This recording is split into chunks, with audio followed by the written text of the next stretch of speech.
बिस्मिल्लाहिर्रहमानिर्रहीम। स्टार्ट करते हैं लेक्चर नंबर 20 28 अप्रैल 2020 के लिए।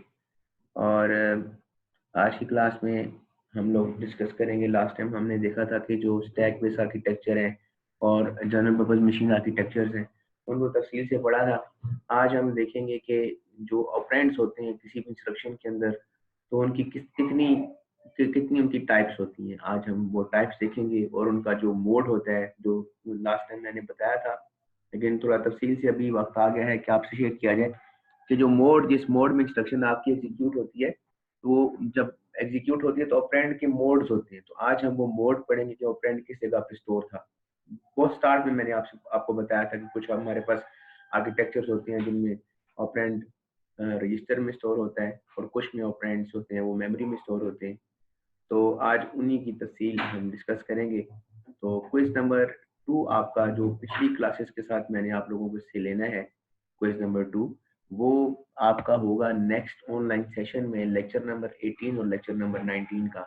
तो आप लेक्चर नंबर 18 और 19 तैयार कर लें। सिर्फ 10 से 15 मिनट का एक छोटा सा शॉर्ट क्वेश्चन होगा, उसका आपने आंसर करना होगा। बहुत ज़्यादा कॉन्सेप्चुअल क्वेश्चन मैं आप लोगों से नहीं पूछूंगा, लेकिन उसका आंसर वही कर पाएगा जिसने लेक्चर नंबर 18 और 19 पढ़ा हुआ है। तो मे बी 5 to 10 मिनट्स में आप उसे कर लेंगे और उसी वक्त आप मुझे वो अपलोड कर देंगे। और कोई इतना बड़ा क्विज तो होगा नहीं कि आप अपलोड करने में आपको प्रॉब्लम हो, तो वो छोटा सा क्विज आपका एक होगा। तो नेक्स्ट ऑनलाइन सेशन में आपका ये क्विज होगा। फ्राइडे वाले दिन आपकी मैं क्लास ही लूँगा, सेशन नहीं होगा। लेकिन फ्राइडे के बाद जो है वो नेक्स्ट जो ट्यूसडे है, तो नेक्स्ट ट्यूसडे के लिए आप इसको तैयार कर लें। और दूसरी बात यह है कि जो असाइनमेंट आप लोगों को दी गई हैं उन असाइनमेंट्स को भी आप लोगों ने जमा कराना है।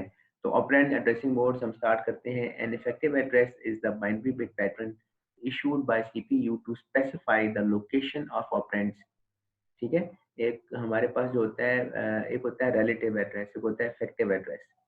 तो इफेक्टिव एड्रेस का मतलब क्या है कि ये वो एड्रेस है, जैसे आपको पता है कि मेमोरी के अंदर बहुत ही स्टार्ट में मैंने आप लोगों को मेमोरी और जो एड्रेस बस है उसका आपस में लिंक बताया था। तो जो एड्रेस बस है उसमें क्या जाता है, उसमें सीपीयू उस लोकेशन का एड्रेस इशू करता है जहां से उसने ऑपरेंड्स को लोड करना होता है। तो बेसिकली इफेक्टिव एड्रेस क्या होता है, ये बेसिकली वो बाइनरी पैटर्न होता है जो कि सीपीयू इशू करता है to load the operands from register और द मेमोरी।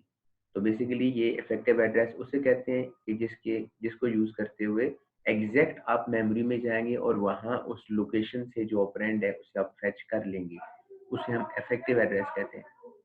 तो जो एड्रेसिंग मोड्स हैं वो बेसिकली हमें बताते हैं कि addressing modes are the ways of providing access paths to CPU registers.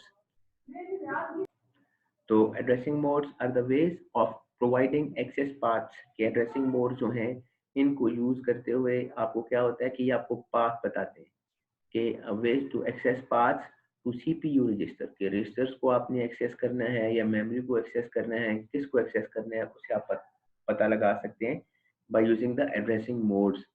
तो एड्रेसिंग मोड कितनी तरह के होते हैं, एक होता है इमीडिएट, एक होता है रजिस्टर, एक होता है डायरेक्ट और एब्सोल्यूट, और एक होता है इनडायरेक्ट।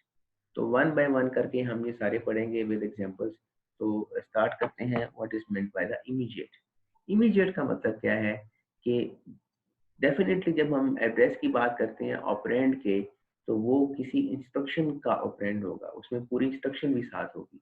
तो जैसे हमारे पास सीपीयू में जो सॉरी कंप्यूटर आर्किटेक्चर के अंदर जो सीपीयू का इंस्ट्रक्शन सेट आर्किटेक्चर होता है, not with in CPU, instruction set architecture जो होता है उसके अंदर आप लोगों ने देखा होगा कि हमारे पास डिफरेंट इंस्ट्रक्शंस होती हैं, यानी ऐड, मल्टीप्लाई, डिवाइड। तो जो भी इंस्ट्रक्शन होगी उसका अपना एक उसके अपने ऑपरेंड होंगे, राइट, उसके अपने ऑपरेंड होंगे। तो हमारे पास जो ऑपरेंड के जो एड्रेसिंग मोड्स हैं वो हमारे पास कुछ इस तरह से हैं कि सबसे पहले है इमीडिएट।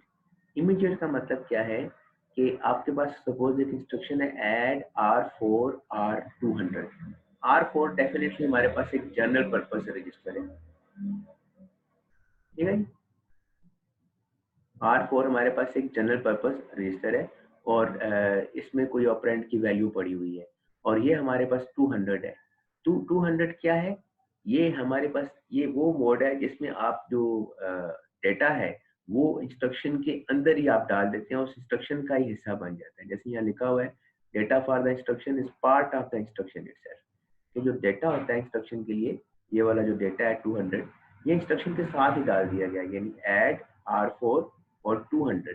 200 बेसिकली वो डेटा है जो इस इंस्ट्रक्शन यानी R4 के कंटेंट 200 में ऐड करने हैं।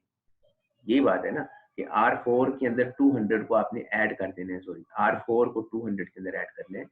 तो R4 के अंदर जब 200 को आप ऐड करेंगे तो 200 इट्स इज एन ऑपरेंड। तो एक ऑपरेंड आपका रजिस्टर में है और ये वाला ऑपरेंड आपका कौन सा है, जो कि आपका पड़ा हुआ है, जो कि डायरेक्ट पड़ा हुआ है, इमीडिएट पड़ा हुआ है, इमीडिएटली अवेलेबल है। यहाँ पे आप देख लें R4 प्लस 200। इस इंस्ट्रक्शन का मतलब क्या है? Register 4 is equal to register 4 plus 200, किसके कंटेंट को ऐड करें और रजिस्टर में ऐड कर दें। लेकिन समझने वाली चीज जो है वो ये है कि ये 200 जो है ये इमीडिएट ऑपरेंड है। फिर हमारे पास होता है जी दूसरा जो ऑपरेंड हमारे पास यूज हो रहा है, ये हमारे पास है रजिस्टर ऐड R4 R3, यानी ये वो वाला ऑपरेंड है जिसमें ये वो वाली टाइप है इंस्ट्रक्शन की जिसमें जो ऑपरेंड है वो रजिस्टर में पड़े हुए हैं। जैसे हमारे पास ऐड R4 R3, तो आपने क्या किया, रजिस्टर 4 के अंदर R3 को ऐड किया और उसकी वैल्यू को R4 को असाइन कर दिया। अब इस इंस्ट्रक्शन में जो नोट करने वाली चीज है वो ये है कि R3 और R4 ये दोनों जो ऑपरेंड्स हैं वो हमारे पास रजिस्टर में पड़े हुए। तो operands is contained in CPU register. तो सीपीयू के रजिस्टर में आप रखते हैं उनको। नो मेमोरी एक्सेस नीडेड, क्योंकि मेमोरी एक्सेस आपको नहीं करना पड़ता, डायरेक्ट सीपीयू के अंदर रजिस्टर में पड़े होते हैं, तो ये फास्ट होता है। ठीक है, ये भी हमारे पास फास्ट ही होगा कि R4 है, रजिस्टर में वैल्यू पड़ी हुई है एक ऑपरेंड, दूसरा ऑपरेंड इमीडिएट है, तो ये भी फास्ट ही होगा और ये भी फास्ट है। ये दोनों फास्ट ही है, दोनों सेम है एक तरह के। अच्छा, उस तरह से एक सेम तो नहीं है क्योंकि हमारे पास दोनों की इसमें वैल्यू रजिस्टर की ऑपरेंड रजिस्टर में स्टोर हो रहा है, जबकि यहाँ पे एक ऑपरेंड इमीडिएट अवेलेबल है। लेकिन इन टर्म्स ऑफ परफॉर्मेंस दोनों सेम एक ही तरह की परफॉर्मेंस ही की है। डायरेक्ट हमारे पास एड्रेसिंग मोड है डायरेक्ट और एब्सोल्यूट। डायरेक्ट क्या होता है? डायरेक्ट का मतलब ये होता है कि आपने जैसे ऐड लिखा R1 के अंदर क्या ऐड करें, साथ लिखा हुआ है 100 पैरेंथेसिस के अंदर, तो 1000 लिखा हुआ, 1000 पैरेंथेसिस के अंदर। तो 1000 का मतलब ये है कि जैसे मैंने आपको स्टार्ट में भी आप लोगों से काफी तफसील में डिस्कशन हुई थी कि यहाँ पे हमारे पास मेमोरी क्या है, is a sequence of address location. जैसे ये हमारे पास लोकेशन ये बनी हुई है, तो ये इनकी सीक्वेंस होती है, साथ इसके ऊपर एड्रेस बने होते हैं 1 2 3, ठीक है, इस तरह ये चलते जाते हैं आगे। तो ये बेसिकली कोई लोकेशन ऐसी भी होगी जिसका एड्रेस होगा 1000, कोई लोकेशन ऐसी भी होगी कि 0 भी एक लोकेशन है तो 1000 भी एक लोकेशन होगी। तो this 1000 is referring to the address of operand in memory. कि मेमोरी लोकेशन जो 1000 है वहां पे ऑपरेंड की वैल्यू पड़ी हुई है, वो ऑपरेंड की वैल्यू सपोज 100 है, तो बेसिकली ऑपरेंड की वैल्यू जो है वो मेमोरी के अंदर पड़ी हुई है। तो इसमें क्या होगा, एक ऑपरेंड तो रजिस्टर में होगा, जबकि जो दूसरा ऑपरेंड है वो मेमोरी में से आपको फैच करना पड़ेगा। ठीक है, वो आपको मेमोरी में से फैच करना पड़ेगा। ये बेसिकली जो पैरेंथेसिस में लिखा हुआ है 1000, इसका मतलब ये है कि आप ये मेमोरी में से फैच करेंगे, यानी सीपीयू इसको मेमोरी में से फैच करेगा। तो इसे हम कहते हैं डायरेक्ट।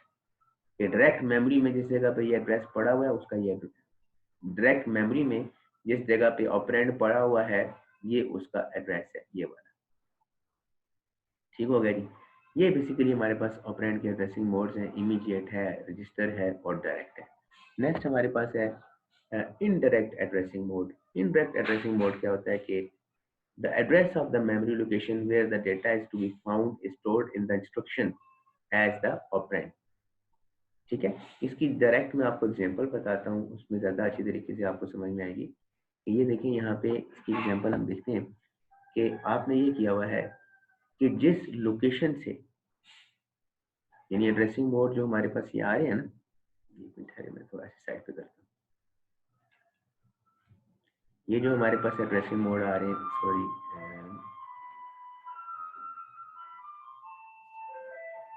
तो the address of the memory location where the data is to be found stored in the instruction, यानी जैसे ये वाला था ना, ये हमारे पास इनडायरेक्ट एड्रेसिंग मोड है।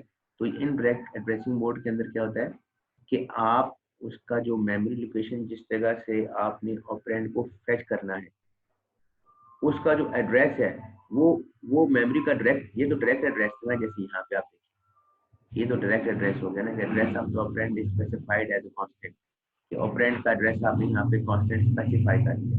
तो इनडायरेक्ट का मतलब ये होगा कि यहाँ पे एड्रेस नहीं होगा बल्कि उस लोकेशन का एड्रेस होगा जहां से ऑपरेंड है। ठीक है, इनडायरेक्ट का मतलब ये होता है, जैसे यहाँ पे अभी डायरेक्ट आपने लिखा है ना मेमोरी माइग्रेट करेगा, मैं यहाँ पे थोड़ा सा स्ट्रक्चर बनाता हूँ कि यहाँ पे सपोज मैं एक डमी सी मेमोरी बनाता हूँ।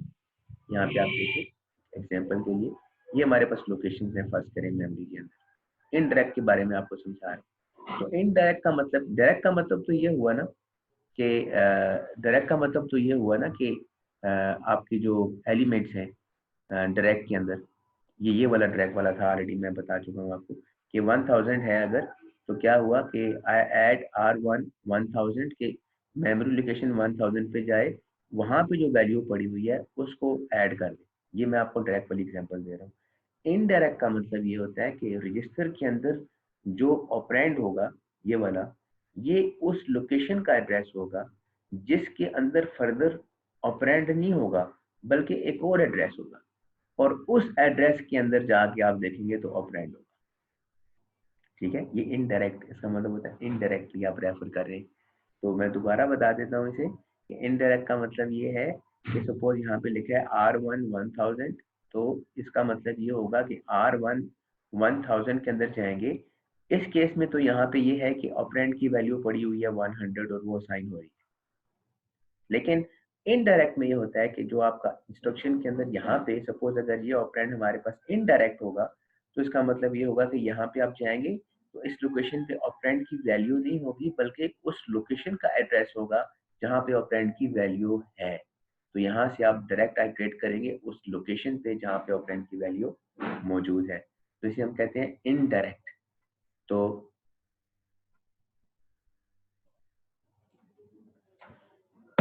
ये होता है इनडायरेक्ट। इनडायरेक्ट के अंदर फर्दर जो है वो जैसे यहाँ पे बताया गया ना, 2 और more memory accesses are required. यहाँ पे आप चेक करें ना, मेमोरी एक्सेस 2 दफा आपको रिक्वायर हुआ है ना इनडायरेक्ट में, कि 1000 के केस में यहाँ पे आप आए तो 1000 के अंदर, पहले केस में डायरेक्ट के केस में तो ये था कि वैल्यू पड़ी हुई थी ऑपरेंड की, लेकिन इनडायरेक्ट के केस में क्या होगा, आप इस लोकेशन पे आएंगे, एक दफा मेमोरी एक्सेस की, दोबारा फिर क्योंकि इस लोकेशन पे फर्दर जो वैल्यू पड़ी हुई है वो वैल्यू नहीं है बल्कि उस लोकेशन का एड्रेस है जहाँ पे ऑपरेंड की वैल्यू है, तो दोबारा यहाँ से मेमोरी आप एक्सेस कर रहे हैं ना, तो दो या दो से ज्यादा मेमोरी एक्सेसेस रिक्वायर होते हैं आपको इनडायरेक्ट एड्रेसिंग मोड में। तो यहाँ पे आप चेक कर लें इसके अंदर जो एड्रेसिंग मोड की जो टाइप्स हैं, तो सबसे पहले जो टाइप है उसे हम कहते हैं रजिस्टर इनडायरेक्ट। रजिस्टर इनडायरेक्ट का मतलब क्या है कि register hold the address of memory location where operand can be found. ठीक है, कि रजिस्टर के अंदर उस लोकेशन का एड्रेस होता है, उस मेमोरी लोकेशन का एड्रेस होता है जहाँ पे ऑपरेंड की वैल्यू पड़ी हुई है। जैसे यहाँ पे आप देखिए लिखा हुआ है मेमोरी MEM रजिस्टर R1, तो R1 की कंटेंट सपोज R1 में फर्स्ट करें वैल्यू पड़ी हुई है 100, तो 100 लोड होगा इसके अंदर R4 प्लस 100 जब यहाँ पे आएगा, जब 100 यहाँ पे आएगा तो ये बेसिकली ये ऑपरेंड की वैल्यू नहीं होगी बल्कि मेमोरी में उस लोकेशन का एड्रेस होगा जहाँ से आपने ऑपरेंड को फैच करना है। सपोज ये 100 वो लोकेशन है तो वो यहाँ से इसको एक्सेस करेगा। ठीक हो गया, यानी दो तरह के एक्सेस हो गए ना, एक दफा आपने रजिस्टर में से वैल्यू फैच की और वैल्यू फैच की ऑपरेंड की, लेकिन वो ऑपरेंड की वैल्यू नहीं है बल्कि वो एड्रेस है उस लोकेशन का मेमोरी की जहाँ पे ऑपरेंड की वैल्यू पड़ी हुई है। तो ये बेसिकली इसे कहते हैं रजिस्टर इनडायरेक्ट। ठीक हो गया जी, ये जैसे हमारे पास इंस्ट्रक्शन की एग्जांपल भी दी हुई है कि ऐड है R4 R1, तो ये जो R1 है इसको देखिए पैरेंथेसिस में रखा गया, तो पैरेंथेसिस में रखने का मतलब ये है कि ये R1 बेसिकली उस मेमोरी लोकेशन का एड्रेस है जहाँ पे ऑपरेंड की वैल्यू है। तो पैरेंथेसिस में जब डालते हैं ना किसी भी, ये दिस इज द लैंग्वेज, ये लैंग्वेज है हमारी कंप्यूटर आर्किटेक्चर में यूज होती है। इसकी प्रॉपर एक मेमोरी की अपनी भी एक लैंग्वेज है, वो आगे चल के मैं आप लोगों को बताऊंगा है। तो R1 जो है बेसिकली क्या है कि R1 जब पैरेंथेसिस में आप डालेंगे इसका मतलब होगा this R1 is referring to the location where the operand value is stored. तो यहाँ तक होपफुली ये देख लें, यहाँ पे R1 लिखा, फिर R रजिस्टर R4 प्लस ये मेमोरी के अंदर आपने ऑपरेट करना है रजिस्टर के कंटेंट को, ये वाले। नेक्स्ट हमारे पास है मेमोरी इंटरैक्ट। मेमोरी इंटरैक्ट का मतलब क्या होता है? मेमोरी इंटरैक्ट का मतलब ये है, अभी तो ये इंस्ट्रक्शन को देखेंगे तो आपको ये समझ में आ जाएगी। इंस्ट्रक्शन को डायरेक्ट देखिए, इंस्ट्रक्शन में ये लिखा हुआ है ऐड R4 @ R1। ये जो पैरेंथेसिस में R1 लिखा हुआ है इसका मतलब तो आपको पता है। इसका मतलब ये है कि R1 के कंटेंट को आप बेसिकली लोड करेंगे तो वो बेसिकली ऑपरेंड की वैल्यू नहीं है बल्कि मेमोरी में किसी लोकेशन का एड्रेस है। तो फर्ज करें कि R1 में वैल्यू पड़ी हुई है 100, तो 100 पे जाएगा। तो 100 में आगे फर्दर सपोज करें उस लोकेशन पे जो 100 है उस लोकेशन में पड़ा हुआ 50, तो दोबारा फिर वो 50 पे जाएगा और वहां से ऑपरेंड की वैल्यू फैच करेगा। ये एट द रेट का मतलब ये है कि 2 आइट्रेशंस। एट द रेट का मतलब क्या है? 2 आइट्रेशंस। पहली आइट्रेशन क्या है कि मेमोरी में जाएं और रजिस्टर के कंटेंट को आपने आइट्रेट किया, और उसके बाद जब उस कंटेंट को आपने जब फेच किया, जैसे वो वैल्यू सपोज मेमोरी में R1 पे जो वैल्यू पड़ी हुई है 100 है, यानी R1 100 होल्ड किया हुआ है मेमोरी लोकेशन का एड्रेस, R1 ने 100 लोकेट किया हुआ है। जब R1 में 100 होगा तो ऊपर मेमोरी लिखा हुआ है, तो आप 100 लोकेशन पे जाएंगे। ठीक है, 100 लोकेशन पे ऑपरेंड की वैल्यू नहीं होगी बल्कि उस लोकेशन का एड्रेस होगा जहां पे ऑपरेंड स्टोर है। ये 2 दफा आपने मेमोरी का ऑपरेशन परफॉर्म किया। R1 के कंटेंट आपने लोड किए, उससे आपने मेमोरी में जाके चेक किया मेमोरी में क्या वैल्यू है। मेमोरी में क्या है? मेमोरी में एक्चुअल ऑपरेंड की वैल्यू नहीं है बल्कि फर्दर एड्रेस पड़ा हुआ है उस मेमोरी लोकेशन का जहां पे ऑपरेंड की वैल्यू है। तो बेसिकली ये डबल यानी 2 दफा आप कॉल कर रहे हैं। तो इस एट द रेट का मतलब क्या है कि R1 को आप एक्सेस करेंगे, गेट करेंगे, दोबारा फिर उसको मेमोरी के अंदर आप आइट्रेट करेंगे। नेक्स्ट आपके पास है जी आखिर में रजिस्टर इंटरैक्ट। रजिस्टर इंटरैक्ट का मतलब क्या है? Interact index. Register interact index का मतलब क्या है कि आप रजिस्टर के अंदर जो इंडेक्स की वैल्यू है वो आप ऐड कर रहे हैं। ठीक है, एक और रजिस्टर जो है उसको आपने ऐड किया है और आपने फिर मेमोरी को अप्रोच, जैसे रजिस्टर R4 लिखा हुआ है, लिखा हुआ है add R4 R1 plus R2। तो ये बेसिकली क्या करेगा?